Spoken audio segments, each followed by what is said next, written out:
নামে। তাহলে এই হরি নাম হর রহস্যই হরি দন্তের নায়কার নাম হরি নাম।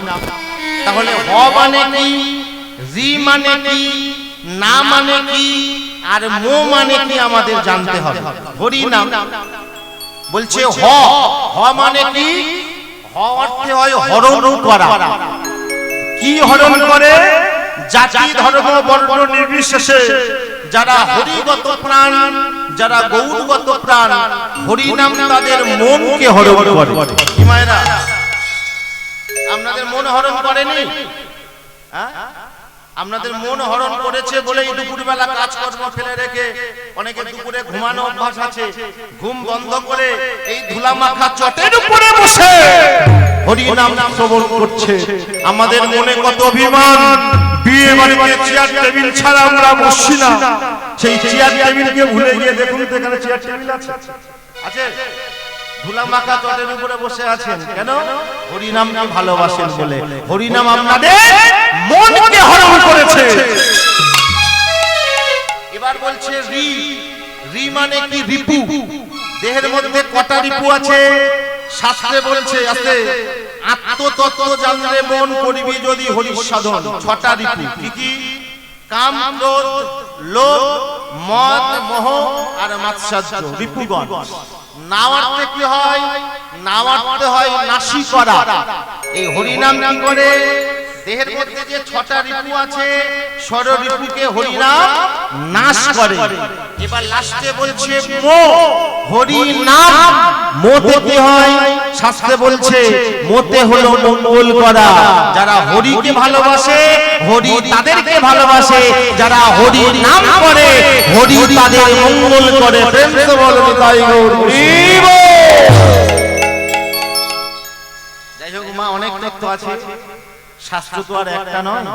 তবে তত্ত্ব বলবো, সঙ্গে একটা ছোট্ট ভক্ত জীবনী হবে। আছে কীর্তনের প্রথম দিন তো, তাই তো?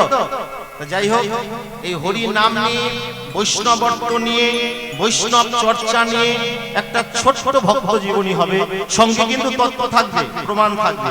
ভক্ত জীবনীটির নাম হলো ভক্ত হরিদাস।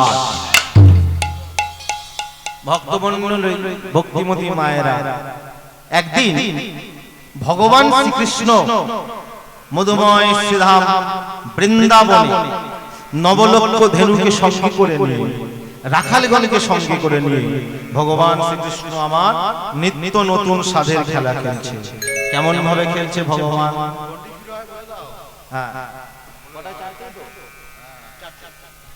দণ্ডি শুরু হয়ে যাবে।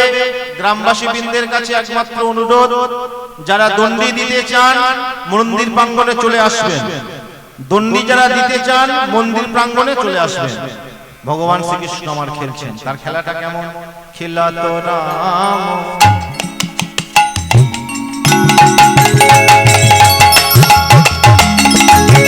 খেলা তো রাম, সুন্দর শ্যাম, মধুর মধুর অতি সুঠাম। খেলা তো রাম, সুন্দর শ্যাম, মধুর মধুর অতি সুঠাম। খেলা তো রাম,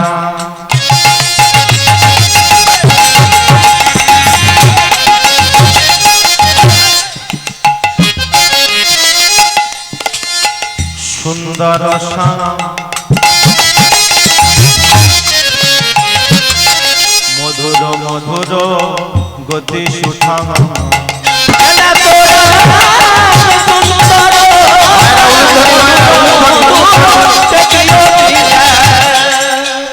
মায়েরা সবাই মিলে উল্লেখধ্বনি করুন, বাবারা উল্লেখধ্বনি করুন, দেখি সবাই উল্লেখধ্বনি।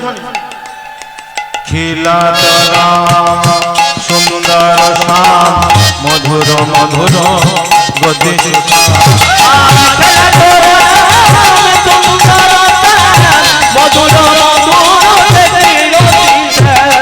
প্রিয় শ্রীরাম।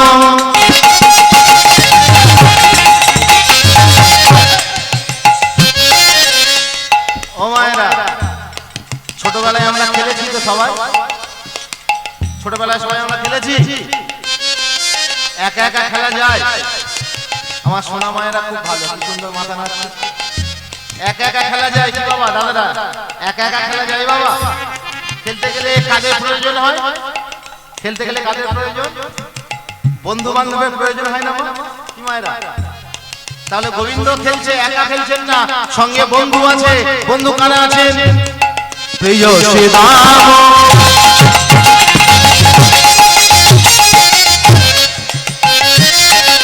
সুদাম মেলি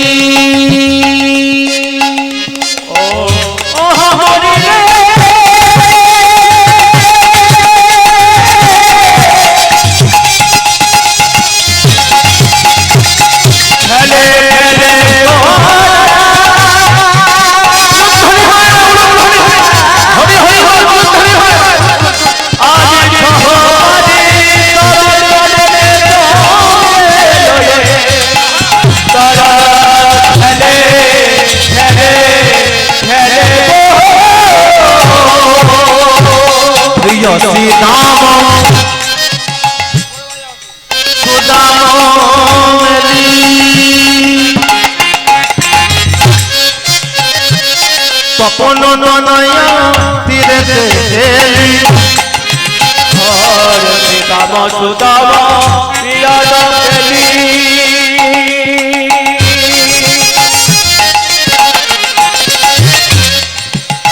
আর তপন নয়া প্রিয়দ এলি শ্যামল ধবলি আমলি আমলি শ্যামল ধবলি আমলিয়া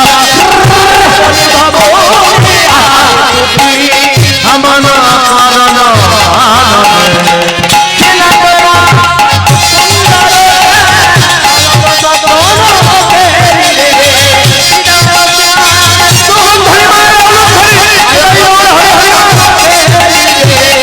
আগম নিগম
দেখুন এত সুন্দর মাধুর্যপূর্ণ পদাবলীটি যিনি লিখছেন তিনি কিন্তু হিন্দু নন। কে? একজন খাঁটি মুসলমান পদকর্তা। কি নাম তার? তার নাম হলো নাসির মাহমুদ। সবাই তাকে প্রণাম করবেন, সবাই প্রণাম করুন, সবাই বাবারা। মুসলমান হলে কি হবে? কৃষ্ণ ভক্তি আছে। আর আমাদের হিন্দু ধর্ম, সনাতন ধর্ম অন্য ধর্মকে সম্মান করে বলেই শ্রেষ্ঠ। কেন শ্রেষ্ঠ? না, আমাদের ধর্ম শুধু নিজের ধর্ম বড় বলে না, অন্য ধর্মকে সম্মান করে, শ্রদ্ধা জানায়, তাই শ্রেষ্ঠ। নাসির মাহমুদ করত হিয়া নাসির মাহমুদ করত হিয়া নাসির মাহমুদ করত হিয়া নাসির মাহমুদ করত হিয়া সদাই করত আনন্দ খিলা করত সুন্দর সব মধুর মধুর সচল ধৈর্য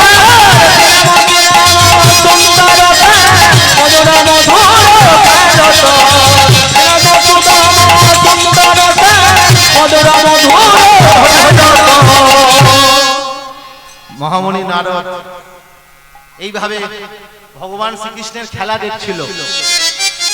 স্বর্গে থেকে খেলা দেখছিল। খেলা দেখতে দেখতে মহামুনি নারদ গেল ব্রহ্মার কাছে। ব্রহ্মার কাছে গিয়ে বললেন, হে পিতা ব্রহ্মা,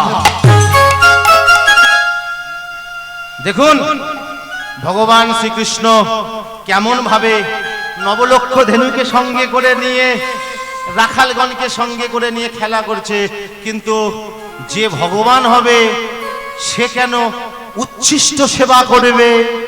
ব্রহ্মার মনে প্রশ্ন জাগলো। ব্রহ্মা বলল, দেখি তো কেমন সে ভগবান। তাই ব্রহ্মা এলেন বৃন্দাবনে, দর্শন করলেন কৃষ্ণের খেলা। ব্রহ্মা দেখলেন ভগবান শ্রীকৃষ্ণ কখনো রাখালদের কাঁধে চড়ছে, রাখালদের কাঁধে চড়ছে, আবার কখনো কখনো রাখালদের এঁটো করা ফল, যাকে বলে উচ্ছিষ্ট, এঁটো করা ফল ভগবান শ্রীকৃষ্ণ খাচ্ছে। ব্রহ্মা বললেন, ছি ছি ছি ছি ছি, যে ভগবান হবে, যে ভগবান হবে সে উচ্ছিষ্ট সেবা করবে কেন? ভগবান, আমি তোমার পরীক্ষা নেব, আমি তোমার পরীক্ষা নেব, তুমি কেমন ভগবান। তাই ব্রহ্মা কি করলেন? সেই ব্রহ্মা ভগবানের সেই নবলক্ষ ধেনু রাখালগণকে চুরি করে গোবর্ধন গহ্বরের মধ্যে রেখে দিলেন। ভগবান শ্রীকৃষ্ণ, যিনি অন্তরে যে আমি ভগবান, যিনি অন্তরের সব কথা জানেন, সকলকে ফাঁকি দেওয়া যায় গো, ভগবানকে ফাঁকি দেওয়া যায় না। তুমি সবাইকে ফাঁকি দিতে পারো, কিন্তু ঈশ্বরকে তোমার ফাঁকি দেওয়া যায় না। তোমার মধ্যে চুলের সহস্র কোটি ভাগের এক ভাগ করলে যে পরিমাণে অণুটা আছে, যে পরমাত্মা আছে, তাকে তুমি ফাঁকি দিতে পারো না। ভগবান হাসলেন, ব্রহ্মা তুমি আমার পরীক্ষা নিচ্ছ, তবে ঠিক আছে ব্রহ্মা, আমিও আমার অঙ্গ থেকে লাদিনী শক্তির মাধ্যমে আমি নবলক্ষ ধেনু রাখালগণকে তৈরি করব। ব্রহ্মা তৈরি করলেন তার অঙ্গে থেকে নবলক্ষ ধেনু রাখালগণ। কৃষ্ণ ঘরে ফিরে গেল। আবার পরের দিন ব্রহ্মা আবার চুরি করলেন কৃষ্ণের নবলক্ষ ধেনু, চুরি করে গোবর্ধন গহ্বরে রাখলেন। আবার কৃষ্ণ হাসলেন, আবার চুরি করেছো ব্রহ্মা, তবে পাপ কোনোদিনই বাপকে ছাড়ে না ব্রহ্মা, তোমার শাস্তি পেতে হবে। তাই আবার কৃষ্ণ নবলক্ষ ধেনু নিজের অঙ্গে থেকে তৈরি করে ঘরে ফিরলেন। 3 দিনের দিন যখন চুরি করেছে ব্রহ্মা, আবার যখন কৃষ্ণ তৈরি করলো, ব্রহ্মা আর থাকতে পারলো না। থাকতে না পেরে তিনি মনে মনে ভাবলেন, এই সেই বৃন্দাবনের অপ্রাকৃত মদন, কাম বীজ কাম গায়ত্রী যার উপাসন, এই কৃষ্ণই ভগবান। আচারি খেয়ে বললেন কৃষ্ণের চরণে, ভগবান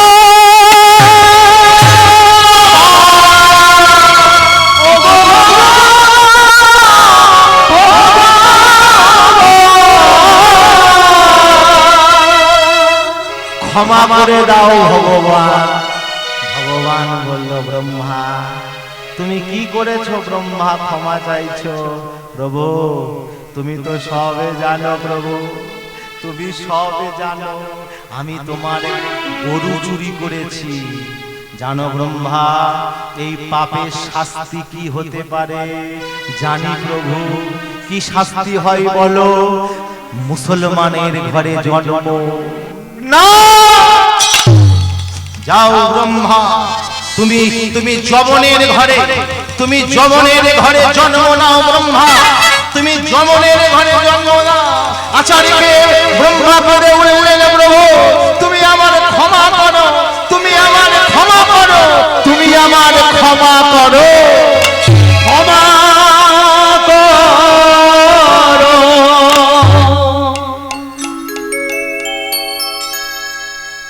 যেই কিনা বলেছে ক্ষমা করো, ভগবান বললেন, না ব্রহ্মা ঠিক আছে, তুমি ব্রাহ্মণের ঘরে জন্ম নেবে, কিন্তু পালিত হবে মুসলমানের ঘরে। বাংলাদেশের বুড়হল গ্রামে জন্মগ্রহণ করলেন ব্রহ্মা। নাম, পিতার নাম হলো সুমতি, মাতার নাম হলো উজ্জ্বলা দেবী। জন্মের সঙ্গে সঙ্গে মা মারা গেল। ওয়া ওয়া বলে কেঁদে উঠল ছোট শিশুটা। জন্মের সঙ্গে সঙ্গে যখন মা মারা গিয়েছে, স্তনধারা দেবার মতো আর কিছু নেই। কে দেবে ওই ছোট শিশুর বদনে স্তনধারা? নয়ন জলে বুক ভাসিয়ে যখন কাঁদছে, এদিকে উজ্জ্বলা সেই মৃত্যু যন্ত্রণা সুমতি ব্রাহ্মণ সহ্য করতে না পেরে, সুমতি ব্রাহ্মণ সেও মারা গেলে পড়ে রইল ছোট্ট শিশুটা। তখনকার সময়, ও মায়েরা, তখনকার সমাজপতি ব্রাহ্মণের দল তারা বিচার করতে এলো। এখানেও বিচার, সমাজপতির দল তারা বিচার করতে এসে বলে বলল, এই ছেলেটা হলো অপয়া, এর মুখ দর্শন করা পাপ, এর মুখ দর্শন করা অপরাধ। এ জন্মের সঙ্গে সঙ্গে এর মাকে খেয়েছে, এইভাবে বললেন। এ জন্মাবার সঙ্গে সঙ্গে মাকে খেয়েছে। আবার দেখো দেখো এর বাবাও মারা গিয়েছে। তাহলে তাহলে তাহলে তাহলে কি করব কি করব কি করব কি করব কি করব? বলে শোনো, এর মা বাবা যখন চিতাতে আগুন দেয়া হবে, সঙ্গে সঙ্গে ছোট ছোট শিশুটি ওই চিতার মধ্যে ফেলে দেওয়া হবে। আর একজন বলে উঠল, না না না না না না না না না না, ওকে মেরে কাজ নেই, ওকে মারলে হবে না। তাহলে কি করা হবে? বলে এক কাজ করা হোক, ওই এর বাবা মাকে দাহ করার পরে শ্মশান ঘাটে ছেলেটাকে রেখে চলে যাও। হ্যাঁ গো মায়েরা, ও মা, সবে জন্ম নিয়েছে, তার বিচার হলো শ্মশান ঘাটে বাবা মাকে পুড়িয়ে কথা মাত্র কাজ, ছেলেটাকে শ্মশান ঘাটে ফেলে দিয়ে চলে গেল। ভূতের বোঝা কে বইবে গো? যখন ফেলে দিয়ে চলে গিয়েছে, গভীর রাত হয়ে গিয়েছে, ছোট্ট ছেলেটা কাঁদছে ওয়া ওয়া করে। ছোট্ট ছেলেটা যখন ওয়া ওয়া বলে কাঁদছে, এমন সময় ওই পথ দিয়ে একটা মুসলমান যাচ্ছে। তার নাম কি? তার নাম হলো হবিবুল্লাহ মিয়া। হবিবুল্লাহ মিয়া যখন ওই পথ দিয়ে যাচ্ছে, সঙ্গে সঙ্গে ওই ছোট্ট শিশুটাকে, সন্তান ছিল না হবিবুল্লাহর কোনো সন্তান ছিল না, নিঃসন্তান। ছেলেটা কাঁদছে দেখে, আরে এই চুপ কর, এই চুপ কর, চুপ কর। তবুও ছেলেটা কেঁদেই যাচ্ছে। দাঁড়া দাঁড়া দাঁড়া দাঁড়া, আমি তোকে সামলাচ্ছি, দাঁড়া দাঁড়া। এই বলে কোলে করে মনের বেভুলে কখন যেন নিজের গৃহের সামনে চলে এসেছে। গভীর রাত্রিতে নিজের স্ত্রী আমিনাকে ডাকলেন, আমিনা, আমিনা, কি হয়েছে? আমিনা, কি হয়েছে নাকি? আরে তাড়াতাড়ি দরজাটা খোলো, দেখো আমি তোমার জন্য কি নিয়ে এসেছি। আরে কি নিয়ে এসেছো বলবে তো, কি নিয়ে এসেছো? আরে তাড়াতাড়ি দরজাটা খোলো। তাড়াতাড়ি করে দরজাটা খুললেন। কে? দরজাটা খুললেন আমিনা। দরজা খুলেই দেখতে পেলেন ওই ছোট্ট শিশুটাকে। দেখতে পেয়ে আমিনা বলে উঠল, স্বামী, একটু বাংলাদেশের টানে, তুমি কার সন্তানের চুরি করেছো? স্বামী, তুমি কার সন্তানে এনেছো? হবিবুল্লাহ বললেন, আমিনা, আমি কারো সন্তানের চুরি করিনি। মৃত পত্র যাত্রী ছেলেটার দিকে চেয়ে দেখো, তুমি তো তোমার মিনসেটারে চেনো, তুমি তোমার মিনসেটারে মানে স্বামী মিনসেটারে চেনো, দেখেছো দেখেছো আমি কোনোদিন কোনো কুকর্ম করেছি? আজও করিনি আমিনা, আজও আমি কোনো কুকর্ম করিনি। দেখো এই ছেলেটাকে, আজ থেকে আমাদের ছেলে, আমরা দুজন মিলে এই সন্তানটাকে মানুষ করব, আমরা দুজন মিলে এই সন্তানটাকে বড় করব। একদিন এই সন্তান তোমাকে আমাকে বলবে আব্বাসা, আর তোমাকে বলবে আমিসা। তখন আমাদের পরাণখানা সুইরা যাইবে গো, আমাদের পরাণখানা সুইরা যাইবে। ভক্তমণ্ডল, ভক্তিমতী মায়ের এইভাবে ছেলেটার নাম দেয়া হলো। হিন্দু ঘরের ছেলে তো, হবিবুল্লাহ নাম দিলেন, এর নাম হবে হারেস। হারেস নাম দেয়া হলো। এবার হারেসের যখন বয়স 5 বছর হয়েছে, মায়েরা ভালো করে বুঝবেন, 5 বছর বয়স মুসলমান ঘরে কোন জায়গায় নিয়ে যায়? মসজিদে নিয়ে যায়। তা মুসলমানের ছেলে মুসলমানের ঘরে পালিত হয়েছে, ছোট ছোট ছেলেটাকে হবিবুল্লাহ মিয়া নিয়ে গেলেন কোথায়? মসজিদে নিয়ে গেলেন। মৌলভী সাহেবের কাছে গিয়ে বললেন, মৌলভী সাহেব, আমার হারেসকে নিয়ে এসেছি, আমার হারেসকে তুমি শিক্ষা দেবে। এইবার মৌলভী সাহেব কি করলেন? হারেসকে বললেন, হারেস মিয়া, হারেস তুমি পশ্চিম দিকে মুখ করো। পশ্চিম দিকে মুখ করা হলো। পশ্চিম দিকে মুখ করে তুমি আল্লাহর নামে জয়গান গাও। যেই আল্লাহর নামে জয়ধ্বনি দিতে লাগলো, যেই আল্লাহর নাম করতে বললো, সঙ্গে সঙ্গে হারেসে বলে উঠল, হরি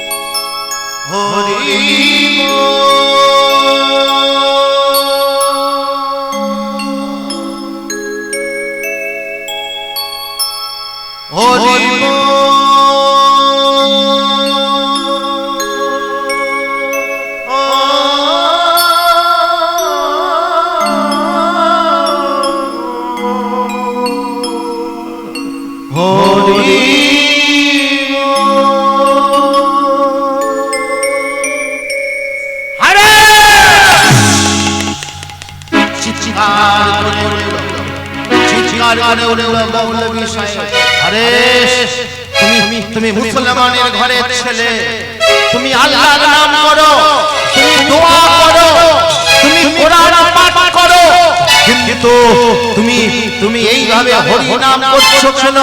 হরি নাম বন্ধ করো, বন্ধ করো, বন্ধ করো।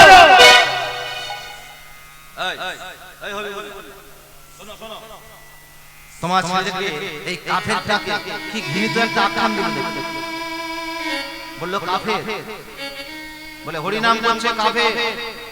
এই কাফেরটাকে এই মুহূর্তে তুমি নিয়ে ঘরে যাও, আরে কোনদিন যদি হরি নাম করে তাহলে আমরা বিচার জানাবো কাজী সাহেবের কাছে। আরে হবিবুল্লাহ জড়িয়ে ধরলো।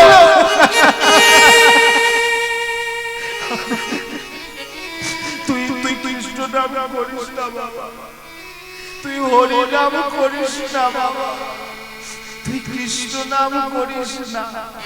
আব্বাজান, আমি যদি হরিকে ছাড়ি, হরি যে আমায় ছাড়ে না আব্বাজান, হরি আমায় ছাড়ে না আব্বাজান। আমি না মা শুনি মাত্র বলে উঠল, এক কাজ করো, এই ছেলে দিলে লেখাপড়া হবে না, এ শুধু হরি নাম করে, এ শুধু কৃষ্ণ নাম করে, এ শুধু নাম করে, একে গরু চড়াতে পাঠিয়ে দাও। হারেসকে গরু চড়াতে পাঠিয়ে দিল। আর গরু চড়াতে চড়াতে হারেস দুটি বাহু তুলে বলে উঠল, কৃষ্ণ বলে বাহু তুলে বৃন্দাবনে চলো চলে। সবাই দুটি বাহু তুলে, সবাই দুটি বাহু তুলুন, সবাই মিলে দুটি বাহু তুলুন, সবাই সবাই সবাই সবাই করে করে তালি দিয়ে সবাই সবাই মিলে হারেস মহানন্দ আত্মহারা হয়ে এখন নৃত্য করছে, হরি হরি বল। কৃষ্ণ বলে বাহু তুলে বৃন্দাবনে চলো চলে, কৃষ্ণ বলে বাহু তুলে বৃন্দাবনে চলো চলে, কৃষ্ণ বলে বাহু তুলে বৃন্দাবনে চলো চলে, কৃষ্ণ বলে বাহু তুলে বৃন্দাবনে চলো চলে,